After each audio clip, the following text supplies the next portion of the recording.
sida laga warqabo maanta arrintii argagax lahayd ee arxanlaawayaasha ka geysteen caasimadda dawladda Hirshabeelle magaalada Jowhar oo dhaawac ku soo gaaray mas'uuliyiin ka tirsan dawladda ugu horeyn intii dhimatay waxaan leenahay ilaahay ha u naxariisto inta dhaawacana ilaahay ha u booga dhayo dawladda jamhuuriyadda federaalka Soomaaliya haddaan nahay wasaaraddeeda gargaarka iyo xafiiska ra'iisul wasaaraha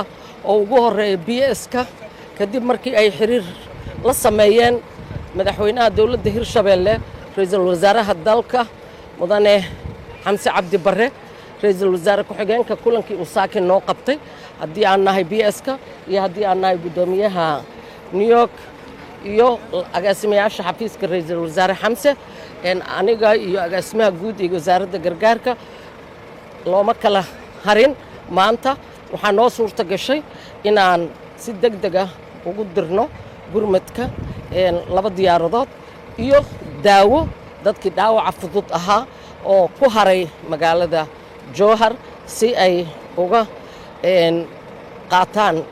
daawooyinka loo baahan yahay ee arrimaha degdega ah alxamdulilaahi rabbil caalamiin hadda waxaa soo gaaray dhaawacyadii ugu darnaa mas'uuliyiinta Hirshabeelle wasiirro iyo xildhibaano iyo agaasimayaal guud ay ka mid ahaayeen ilaa 7 qofood iyo dadkii markaas ayaga gacan siin lahaa loo diyaariyey isbitaalka Erdogan ex-Dikifer waan noo suurta gashay waana ilaahay mahadiis inta dhiman ilaahay ha noo dhammaystiro dhaawaca Allah u booga dhayo kuwa Jowhar ku haray dhaawaca fudud qaba iyo kuwa halkan la keenayba alxamdulilaahi rabbil caalamiin